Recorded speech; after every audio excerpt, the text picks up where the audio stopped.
Right now, the United States owes more money than any country in the history of human civilization. $35 trillion. That number is so large, your brain quietly refuses to process it. And that refusal is exactly how the problem keeps spreading. Most people hear it and nod. They file it away next to climate change and pension shortfalls and all the other enormous, slow-moving disasters that feel like someone else's problem in someone else's future. But this one is different, because this one is already inside your wallet.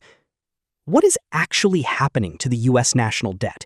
And why does it keep reaching you no matter how far you try to stand from it? Japan has a debt-to-GDP ratio nearly twice as high as the United States and has not collapsed. Size alone does not kill you. What kills you is the cost of carrying the debt, and that cost has just entered a new era. For roughly 40 years, from the early 1980s to 2022, interest rates fell almost continuously. This was the great tailwind of the modern financial world. When rates fall, borrowing gets cheaper. When borrowing gets cheaper, governments can roll over old debt at lower and lower costs. The United States borrowed trillions, but the bill to service that debt stayed manageable, sometimes even shrank in real terms, because each new loan came at a lower rate than the last.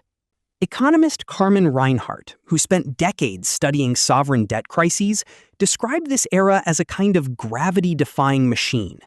Debt piled up, but the interest clock ticked slowly. Governments could run deficits, fund wars, build stimulus packages, and still keep the interest bill from swallowing the budget. That machine broke in 2022. When the Federal Reserve raised rates from near zero to over 5% in roughly 18 months, the fastest tightening cycle in 40 years, something fundamental shifted. Old, cheap debt began to mature. New expensive debt had to replace it, and the interest bill on $35 trillion started compounding at a new, much higher rate. Here's what that means in concrete terms. In 2020, the United States paid roughly $345 billion in annual interest on its debt. By 2024, that number had crossed $1 trillion per year. $1 trillion, just in interest. Not paying down principal, not funding schools or roads or the military, just the carrying cost, the rent the government pays to keep borrowing. That $1 trillion figure is now larger than the entire defense budget. It is larger than Medicaid. It is larger than all federal education spending combined. The Congressional Budget Office, the nonpartisan office that scores the government's own numbers, projects that interest payments will consume an ever-growing share of every federal dollar through the rest of this decade and into the next. This is what economists call a debt spiral, not because collapse is inevitable, but because the math starts to work against you in a self-reinforcing way. You borrow to pay interest. The borrowing adds to the principal. The larger principal generates more interest. You borrow more.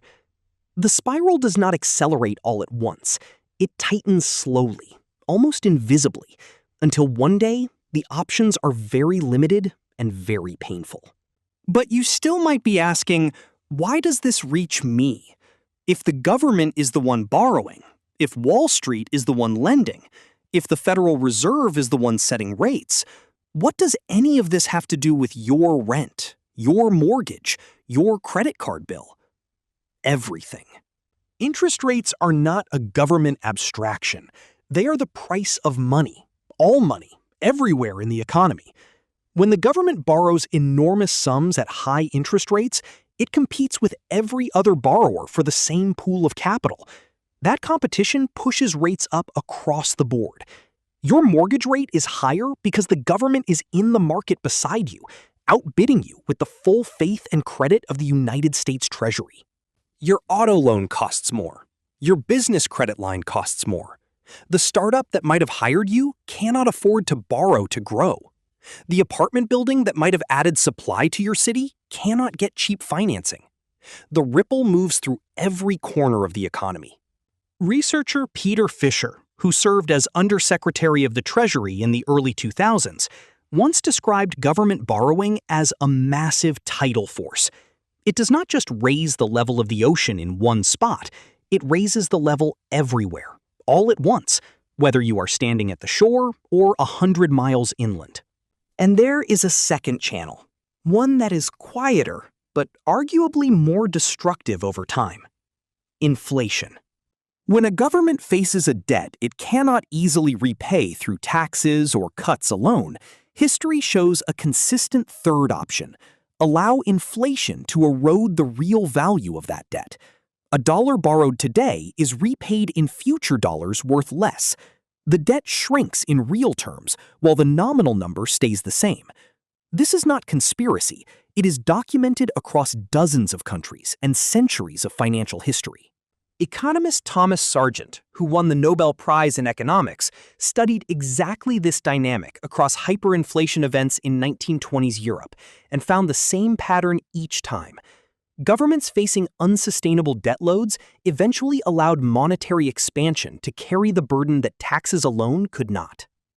The United States is not Weimar Germany, but inflation at even moderate levels, 3, 4, 5% per year, sustained over a decade, silently destroys the purchasing power of your savings, your wages, your retirement account. You do not feel it as a single event. You feel it as a slow, persistent sense that the same money buys slightly less every year, and the number in your bank account stays the same, while the life it can fund quietly shrinks. This is the mechanism. This is how the $35 trillion problem spreads, not in a single crash, not in a newspaper headline, but through the slow seepage of higher borrowing costs, compressed government services, persistent inflation, and a narrowing of economic possibility for anyone who does not already own significant assets. Because here is the thing about debt spirals that rarely gets discussed. They do not hurt everyone equally. They redistribute. When rates rise and credit tightens, the people hurt first and hardest are the people who rely on borrowed money to build their lives. First-time homebuyers, small business owners, young workers trying to gain a foothold. The people hurt least are those who already own assets, who have locked in old mortgages at low rates, whose wealth sits in things that tend to hold value or even appreciate when inflation runs hot: real estate, equities, commodities. Debt at the government level has a way of becoming wealth concentration at the individual level, not through malice, through math. Every single day, the United States adds roughly $3 billion to the national debt. Not 30 million, not 300 million, 3 billion. Every day. The political path out of this is narrow and contested. Cutting spending means cutting things people depend on: entitlements, defense, healthcare. Raising taxes means a political fight that has, for decades, ended in stalemate. Growing the economy fast enough to outpace the debt requires productivity gains that have proved stubbornly elusive. And inflating it away carries its own costs, particularly for the working and middle class, for whom inflation is not an abstraction, but a grocery bill. There is no clean exit. There is only management. And the quality of that management will determine how broadly the pain spreads and who bears the most of it.